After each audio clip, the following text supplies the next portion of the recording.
بسم اللہ الرحمن الرحیم۔ ناظرین کرام السلام علیکم۔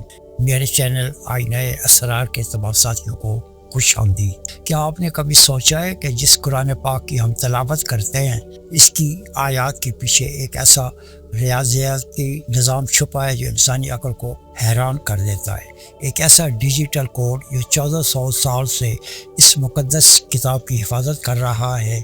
آج ہم بات کریں گے عدد 19 کی۔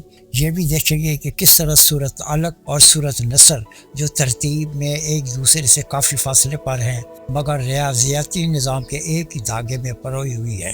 تو تیار ہو جائیے ایک ایسے ہی روحانی سفر کے لیے جہاں آپ پر حیرتوں کے خوشگوار راز کھلیں گے اور قرآن کے ایسے حقائق سے بھی پردہ اٹھائیں گے جنہیں جان کر آپ دم بخود رہ جائیں گے۔ قرآن کی سب سے پہلی وحی جو حضور اکرم صلی اللہ علیہ وسلم پر نازل ہوئی وہ سورۃ علق کی پہلی 5 آیات تھی۔ ان 5 آیات میں الفاظ کی تعداد 19 ہے۔ پوری سورۃ علق کے کل حروف کی تعداد 304 ہے جو 19 ضرب 16 کا حاصل ہے۔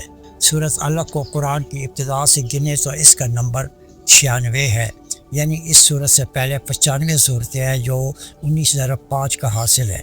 اس سے یہ ثابت ہو جاتا ہے کہ صورتوں کے آگے پیچھے کی ترتیب انسان کی بنائی ہوئی نہیں بلکہ اللہ تعالیٰ کے حسابی نظام کا حصہ ہے۔ اب سب سے آخر میں نازل ہونے والی سورت نصر کا معجزہ دیکھیے۔ پہلی وحی کی طرح آخری وحی مکمل سورت نصر بھی ٹھیک 19 الفاظ پر مشتمل ہے۔ اس سورت کی پہلی آیت کے حروف بھی 19 ہے۔ سبحان اللہ، قرآن کا آغاز بھی 19 کے کوڈ سے ہوا اور اس کا اختتام بھی اسی 19 کے ڈیجیٹل لاک پر ہوا۔ یہ اس بات کی دلیل ہے کہ اس کتاب کا ایک ایک لفظ پہلے سے طے شدہ توازن کے ساتھ اترا ہے۔ دونوں صورتوں کا حسابی قاعدہ ایک ہے۔ سورت المدثر آیت نمبر 30 میں اللہ سبحانہ نے فرمایا ہے اس پر 19 نگران مقرر ہیں۔ کیا حکمت ہے یہ تو رب کریم ہی جانتا ہے، لیکن جب ہم بسم اللہ شریف کے حروف کو دیکھتے ہیں تو یہ بھی 19 ہے۔ قرآن مجید کی کل صورتوں کی تعداد 114 ہے جو 19 ضرب 6 کا حاصل ہے۔ بسم اللہ شریف قرآن مجید کی تمام صورتوں کے آغاز میں آئی ہے سوائے سورت توبہ کے۔ سورت نمل کے شروع میں اور آیت نمبر 30 میں بسم اللہ شریف موجود ہے۔ 2 بار بسم اللہ کے فرمولے کی تصدیق کر دی گئی ہے۔ ثابت ہوا کہ بسم اللہ کو ہر صورت کے آغاز میں رکھنے کا مقصد قرآن کی حفاظت سے ہے۔ قرآن میں اللہ سبحانہ نے فرما دیا کہ اس میں کوئی باطل چیز داخل نہیں ہو سکتی۔ ناظرین کرام، ذرا سوچئے کہ اگر کوئی انسان قرآن جیسی ایک ضخیم کتاب لکھے تو وہ اس کے معنی پر تو توجہ دے سکے گا، لیکن یہ کبھی کنٹرول نہیں کر سکتا کہ پوری کتاب میں متضاد الفاظ کی تعداد ایک دوسرے کے برابر رہے اور تسلسل اور مطالب میں بھی کوئی فرق نہ آئے۔ قرآن مجید جو 23 سال کے عرصے میں مکمل ہوا اور مختلف حالات اور مختلف مقامات پر کہے گئے کلام میں یہ توازن اور غلطیوں سے پاک حساب برقرار رکھنا کسی بڑے سے بڑے رائٹر کے بس کی بات نہیں۔ جیسے لفظ ملائکہ یعنی فرشتے پورے قرآن میں 88 بار آیا ہے تو حیران کن طور پر لفظ شیاطین بھی ٹھیک 88 بار آیا ہے۔ لفظ دنیا قرآن میں 115 بار تو لفظ آخرت بھی 115 بار آیا ہے۔ لفظ حیات کا ذکر 145 بار ہے تو لفظ موت کا ذکر بھی 145 بار آیا ہے۔ لفظ نفع یعنی فائدہ قرآن میں 50 بار آیا ہے تو اس کا الٹ لفظ فساد یعنی نقصان بھی 50 بار آیا ہے۔ لفظ ابلیس پورے قرآن میں 11 بار آیا ہے اور اس سے پناہ مانگنے کا حکم بھی ٹھیک 11 بار آیا ہے۔ ناظرین اکرام، تمام متضاد قوتوں پر مکمل کنٹرول رکھنے والی ہستی ہی ریاضیاتی ہم آہنگی برقرار رکھ سکتی ہے۔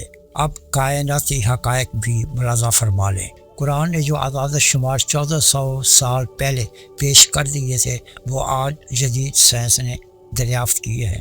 قرآن میں لفظ بحر یعنی پانی کا ذکر 32 بار آیا جبکہ لفظ بر یعنی خشکی کا ذکر 13 بار آیا ہے۔ ان دونوں کو جمع کریں تو جواب 45 آئے گا۔ اب ریاضی کے سادہ طریقے سے ان کا تناسب نکالیں تو پانی کا تناسب 70.11% اور خشکی کا تناسب 28.89% بنتا ہے۔ آج کی جدید ترین جیوگرافی اور سیٹلائٹ ٹیکنالوجی اس تناسب کی تائید کرتی ہے۔ ذرا تصور کریں کہ پہاڑوں کے بیچ رہنے والا ایک امی شخص جس نے کبھی سمندر دیکھا تک نہیں، اس جغرافیائی تناسب کو کیسے جان سکتا ہے؟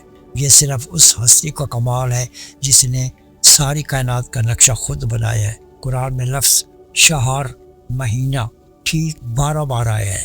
لفظ یوم پورے قرآن میں 365 بار آیا ہے، جو ایک شمسی سال کے دنوں کی تعداد کے برابر ہے۔ اسی طرح لفظ ایام دنوں کی جمع کا ذکر بھی ٹھیک 30 بار آیا ہے، یہ ایک مہینے کی اوسط تعداد کے برابر ہے۔ لفظ کل کہہ دو پورے قرآن میں 332 بار آیا ہے، اور اس کے برابر لفظ قالو انہوں نے کہا بھی ٹھیک 332 بار آیا ہے۔ قرآن کی کل صورتیں 114 ہیں۔